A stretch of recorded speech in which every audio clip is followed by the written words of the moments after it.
Mucho antes de que el río Biobío fuera llamado frontera en mapas europeos, sus aguas ya marcaban un límite claro entre dos mundos distintos. Para quienes habitaban sus orillas desde tiempos antiguos, aquel río no era solo un curso de agua, sino una presencia viva, un paso vigilado, un espacio que separaba lo conocido de lo amenazante. Para los españoles, en cambio, con el paso del tiempo se transformaría en un obstáculo formidable, un muro natural imposible de someter por completo. Cuando los conquistadores avanzaron hacia el sur tras asegurar los valles centrales, creían que el dominio del territorio seguiría el mismo camino que en otras regiones. Su experiencia les había enseñado que, tras algunas campañas y castigos ejemplares, los pueblos locales acabarían sometidos. Sin embargo, al llegar al Biobío, aquella certeza comenzó a resquebrajarse. El río era ancho, caudaloso y cambiante.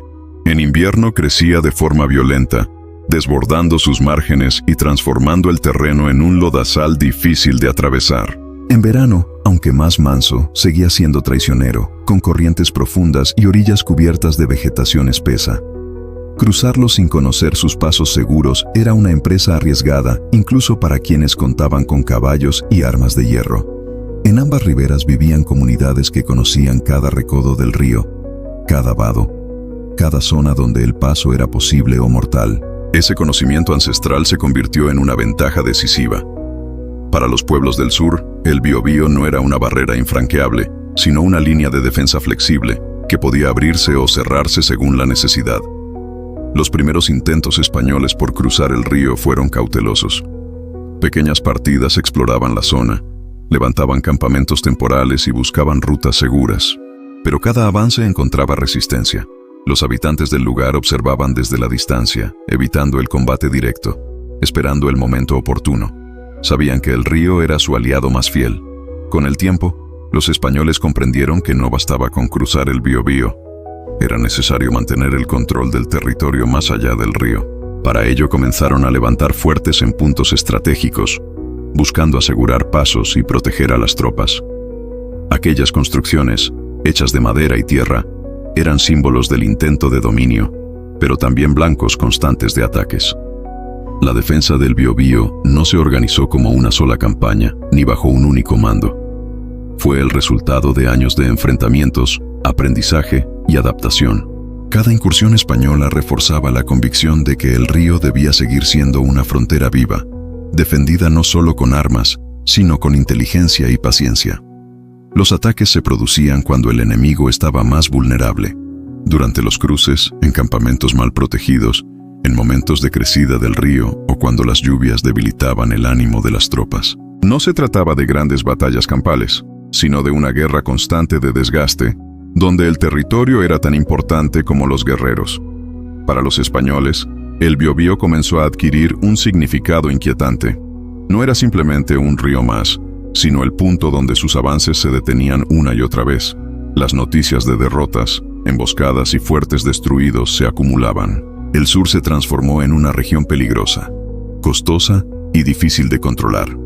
Así, sin que nadie lo planeara desde un inicio, el Biobío se convirtió en la gran frontera del sur, una línea que separaba el dominio efectivo del imperio de un territorio que se resistía a ser conquistado. Un límite marcado no por tratados ni acuerdos, sino por la fuerza de la resistencia y el poder de la naturaleza. En sus aguas, en sus orillas y en los bosques cercanos, comenzó a forjarse una de las defensas más prolongadas y exitosas contra la expansión europea en estas tierras. Y aunque los españoles volverían una y otra vez a intentar cruzarlo, el Biobío seguiría recordándoles que no todo territorio estaba dispuesto a ser sometido. Con el paso de los años, los españoles comprendieron que el río Biobío no podía ser superado mediante simples expediciones ocasionales. Cada incursión más allá de sus aguas terminaba en pérdidas, retrocesos y una sensación persistente de inseguridad. Para asegurar su avance, decidieron aplicar una estrategia que ya habían utilizado en otras regiones: la construcción de fuertes permanentes que sirvieran como puntos de control y defensa. A lo largo del curso del Biobío y en las tierras inmediatamente al sur del río, comenzaron a levantarse estas fortificaciones. Eran estructuras de madera, tierra apisonada y, en algunos casos, piedra, rodeadas por empalizadas y fosos. Desde allí se vigilaban los pasos, Se protegían las rutas y se intentaba imponer presencia constante. Para los españoles, aquellos fuertes representaban el avance del orden imperial. Para los pueblos del sur eran símbolos visibles de una invasión que debía ser contenida. La construcción de cada fuerte requería grandes esfuerzos. Se necesitaban hombres, materiales y provisiones en una región donde todo debía ser transportado desde lejos o requisado a la fuerza. Los soldados trabajaban bajo tensión permanente, conscientes de que en cualquier momento podían ser atacados. La selva, los pantanos y las lluvias hacían el trabajo lento y peligroso. Los habitantes del territorio observaban cada movimiento. No atacaban de inmediato, sino que estudiaban las rutinas, los horarios de guardia, las debilidades de las empalizadas. Sabían que un fuerte aislado, mal abastecido o levantado en un lugar desfavorable estaba condenado a caer. La paciencia era una de sus armas más eficaces. Una vez terminado un fuerte, comenzaba la verdadera prueba. Los ataques no eran constantes ni previsibles. A veces pasaban semanas sin incidentes, lo que llevaba a los soldados a bajar la guardia. Luego, de improviso, se producían emboscadas en los alrededores, ataques nocturnos o incendios que obligaban a los defensores a permanecer en vela durante días. La guerra en torno al Biobío se convirtió así en un conflicto de desgaste. Los pueblos del sur evitaban los enfrentamientos directos contra fuerzas bien armadas, pero golpeaban donde el enemigo era más vulnerable. Atacaban convoyes de abastecimiento, interceptaban mensajeros y cortaban las rutas que conectaban los fuertes entre sí. Cada acción tenía como objetivo debilitar la capacidad de permanencia española. Los españoles respondían con expediciones punitivas. Partidas armadas se internaban en el territorio para castigar a las comunidades cercanas, quemando viviendas y destruyendo sembradíos. Estas acciones, lejos de asegurar la región, aumentaban el resentimiento y fortalecían la determinación de resistir. La guerra se volvía más amarga y prolongada. El clima jugaba un papel decisivo. Las lluvias invernales hinchaban el Biobío, aislando los fuertes durante semanas. El barro hacía intransitables los caminos y las enfermedades comenzaban a propagarse entre los soldados hacinados. Muchos morían sin haber visto nunca al enemigo en combate abierto, víctimas del frío, la fiebre y el agotamiento. En contraste, los habitantes del territorio se desplazaban con facilidad. Conocían los senderos ocultos, los lugares donde refugiarse y las zonas altas que permitían observar sin ser vistos. El río, lejos de ser un obstáculo para ellos, era un aliado. Sabían cuándo cruzarlo y cuándo dejar que su caudal impidiera cualquier persecución. Con el tiempo, algunos fuertes se volvieron insostenibles. Aislados, sin suficientes provisiones y bajo constante amenaza, fueron abandonados o destruidos. Otros lograron mantenerse, pero solo a costa de enormes recursos y sacrificios humanos. Cada fortificación se convertía en un punto de tensión permanente, nunca en una garantía de dominio total. Las noticias que llegaban a las autoridades españolas hablaban de un territorio indómito, donde cada avance costaba más de lo que rendía. El Biobío comenzó a ser visto no solo como una frontera natural, sino como una línea que marcaba el límite práctico del control imperial. Más allá de ella, la guerra parecía no tener fin. Así, la defensa del Biobío no fue una sola batalla ni una campaña decisiva, sino una sucesión interminable de enfrentamientos pequeños, ataques sorpresivos y retiradas forzadas. El río se transformó en el eje de una guerra prolongada, donde la resistencia se sostuvo gracias al conocimiento del territorio, la paciencia y la determinación de no ceder. En este escenario, los fuertes españoles, lejos de simbolizar una victoria definitiva, se convirtieron en recordatorios constantes de la fragilidad del dominio extranjero en el sur. Cada empalizada levantada era también una advertencia. El territorio seguía siendo disputado, y el Biobío continuaba cumpliendo su papel como la gran frontera que detenía al imperio. A medida que pasaban los años y los fuertes levantados en torno al Biobío eran hostigados sin descanso, las autoridades españolas comenzaron a comprender que la situación no podía prolongarse indefinidamente sin una acción decisiva. El mantenimiento de tropas, la reconstrucción constante de fortificaciones y la pérdida continua de hombres representaban un costo elevado para una región que, pese a su importancia estratégica, no ofrecía una sumisión efectiva. Fue entonces cuando se planearon grandes ofensivas, campañas organizadas con mayor número de soldados, armamento y provisiones, cuyo objetivo era quebrar de una vez por todas la resistencia más allá del río. Estas expediciones se anunciaban como golpes definitivos, capaces de abrir el camino hacia el sur y asegurar el dominio permanente del territorio. Las tropas se concentraban en la ribera norte del Biobío. Desde allí cruzaban en masa, aprovechando épocas de menor caudal. El paso del río, aún así, seguía siendo peligroso. Caballos arrastrados por la corriente, hombres que perdían pie y cargamentos que se hundían en el agua eran escenas habituales. Antes incluso de entrar en combate, la campaña ya comenzaba con pérdidas. Una vez al sur del río, el avance era lento. El territorio no ofrecía caminos claros ni espacios abiertos donde desplegar con comodidad las formaciones militares europeas.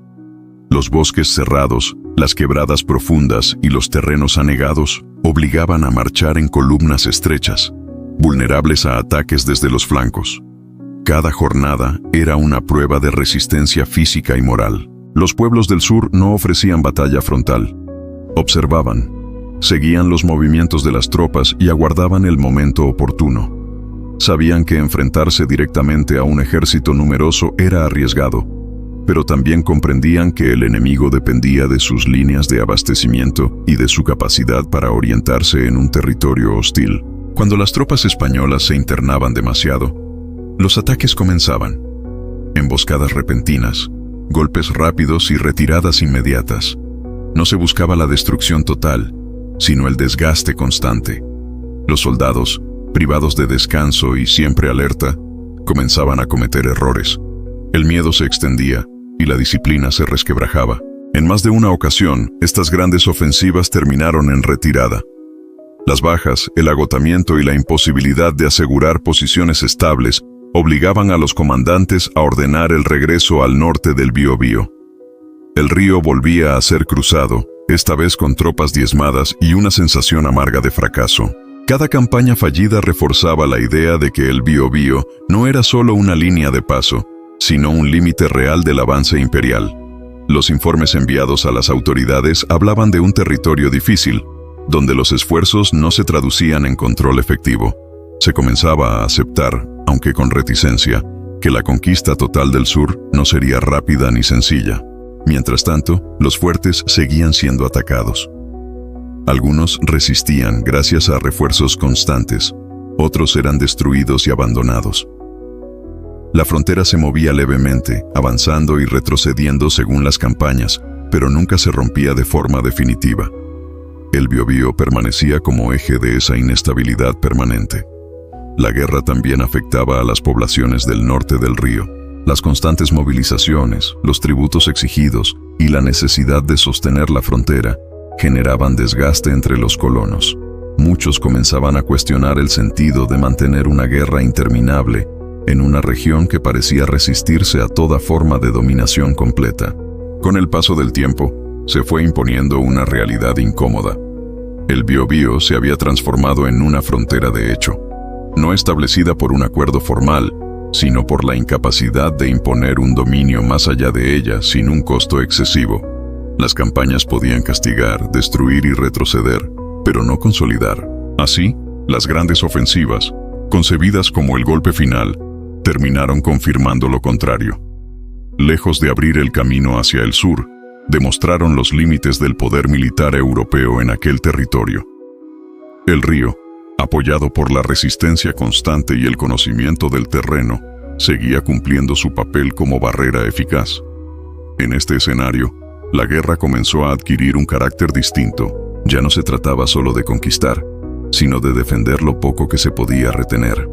El Biobío se consolidaba como la línea donde terminaban las ambiciones inmediatas y comenzaba una larga espera, marcada por incursiones, ataques y una vigilancia permanente. El sur seguía siendo un territorio disputado, indómito y peligroso. Y el Biobío, testigo de innumerables cruces y retiradas, se afirmaba cada vez más como la gran frontera que ni el hierro ni el fuego habían logrado borrar. Con el paso de las décadas, la realidad se impuso tanto para los españoles como para los pueblos del sur. Ninguna gran ofensiva había logrado quebrar de manera definitiva la resistencia más allá del Biobío, y ningún sistema de fuertes había conseguido asegurar un dominio estable y permanente. El río, que en un comienzo fue solo un accidente geográfico más, se transformó en una frontera reconocida por la fuerza de los hechos. Las autoridades españolas comenzaron a aceptar, aunque con reticencia, que la guerra no podía resolverse únicamente por medio de las armas.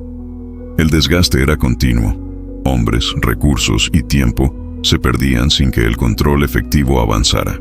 Mantener la frontera exigía una vigilancia constante, guarniciones permanentes y una organización militar que drenaba las energías del territorio ya sometido al norte del río.